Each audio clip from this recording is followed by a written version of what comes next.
Hello po, magandang araw po sa ating lahat. So sa mga naghahanap po ng magbabakod ng kanilang property, meron po tayo ditong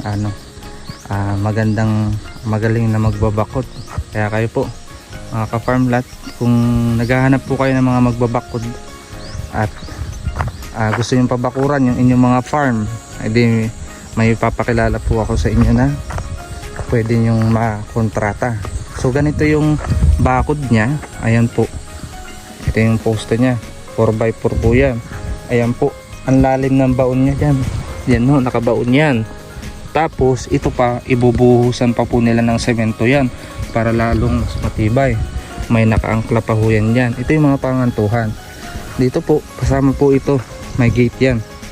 Pwede po kayong kasama yan sa kukontratahin nyo. Then kita nyo po yung bakod nila, naka-cyclone wire siya. Naka-cyclone po ito para at least in the future na magkambing kayo or manok, di na ninyo kailangan magharang ng kung ano-ano, tsaka walang papasok na kung ano-anong aso at lalabas. At the same time, meron din siyang nitong bad wire. Yan po, meron pa yan dito, pambatig pa po.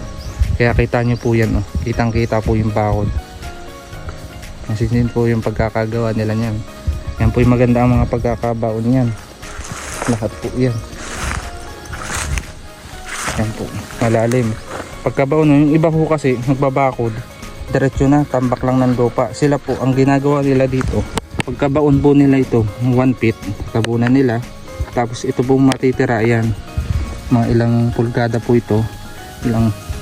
Bubuhusan naman po nila ito ng semento. Kaya po talaga, kahit itong poste lang ito, titibay po talaga. Kumbaga po ay talagang reliable. Same time, kino-consider nila po yung sa kalsada, kung ano yung usap nyo, kung medyo slope, kagaya po nito, yung part na yun, yung pong mataas na yun, andun yung bakod niya, hindi nila ididikit dito, isasagad. Kasi pagka in na future naman, umulan or something, nagtibag ng kalsada, baka lumaglag din. Kumbaga may concern sila dun sa may-ari ng lupa sa pagpapabakod. Nagbibigay din sila ng suggestion. Pero ito ho, kita nyo naman, wala pa itong buhos. Pero ayan po, matibay na, wala pang buhos yan. Ito yung kanilang mga ready made na po yung mga gawa nila. Ito yung kapal niyan, ayan po, 1 metro yung binabaw nila yan. Ito, kasi ito na yung simula ng kabitan ng cyclone po. Halos ito yung nakabaon dyan, nakabaon to sa lupa. Tapos yung kalahati ay may buhos naman po.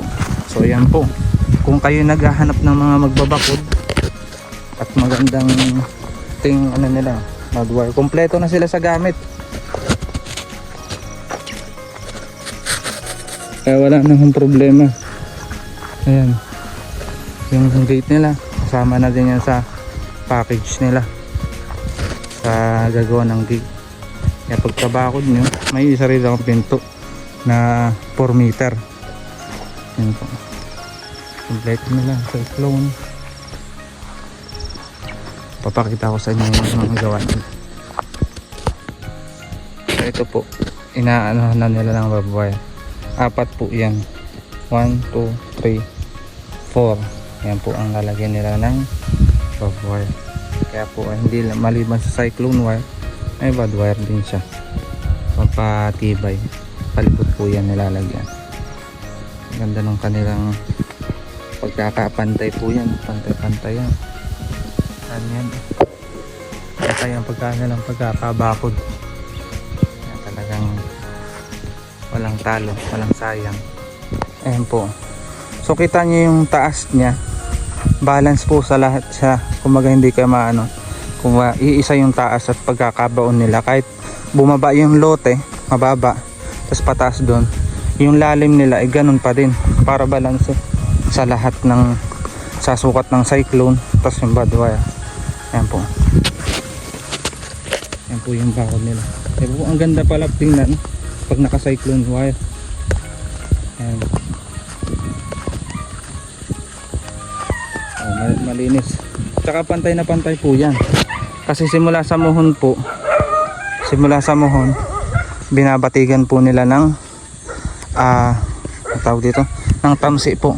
Kagaya po nito, ito po yung lumang bakod nito, kahoy lamang po na may bad wire. Kaya lang, dahil nga po ay hindi kasi nung sanay yung mga nagbakod ng una, kita nyo po yung nagkulang sa lote nya. Kita po, ayan po, may mga lapses po siya kagaya nun, nakalabas dun sakto yan. At pagdating dito, ayan po yung mga nakatusok na kahoy, yan yung lumang bakod nya. Ngayon, nung binatigan po nila ng pamset, pinantay nila, nakita nila yung tunay na pantayan ng kanyang lote. Kaya talagang highly suggested po yung mga magbabakod na ito.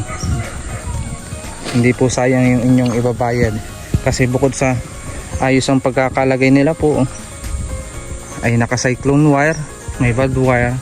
Talagang hindi basta-basta papasukin ng kung ano-anong hayop, aso or ano.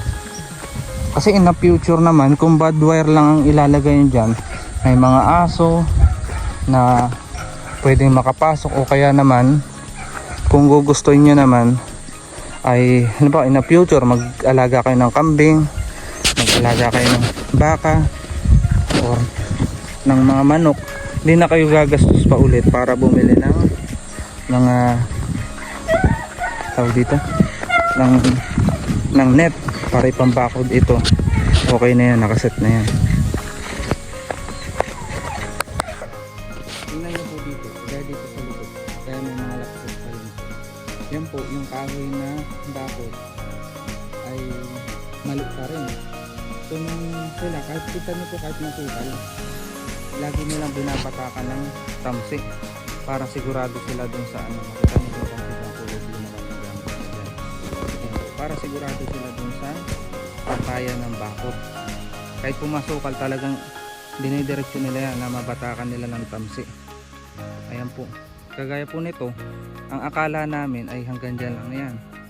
Yung binatakan yung simula sa muhon po doon, tas muhon doon sa kabila, ay itong isang niyog na ito ay sakop pa ng aming property. Tas meron pa doon at na doon. So yung mga kahoyan pasok pa pala ng property.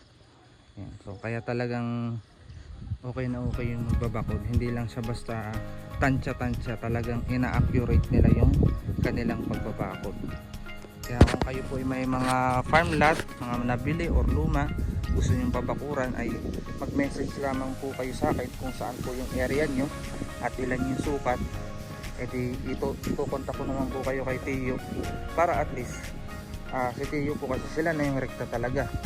Direct po sila sa mga supply po nila, sa mga cyclone wire, sa mga bob wire na ginagamit nila, ay direct po sila sa supplier. Kaya mas mura-mura po sa kanila pag magpapabakod. Same time, tinatrabaho lang po nila ng mga 5 days yung isang hektarya. Pero kahit ganun man, solid yung pagkakabakod nila. Kita nyo po, kahit masukal, sobrang sukal po nito, pero tinatabasan nila yan.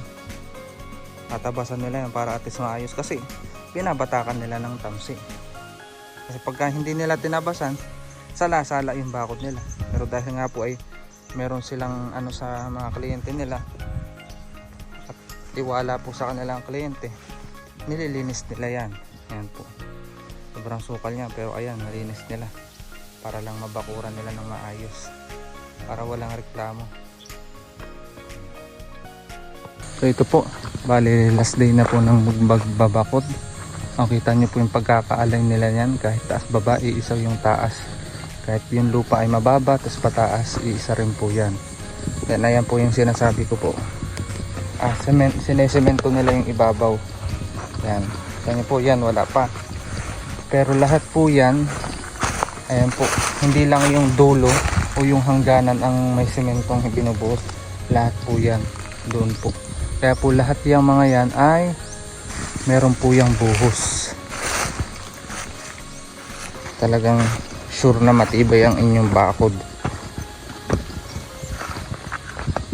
Po, lahat po yan bubuhusan. Ayun po, kita nyo. Ayan po, may buhos, may mga buhos po yan lahat.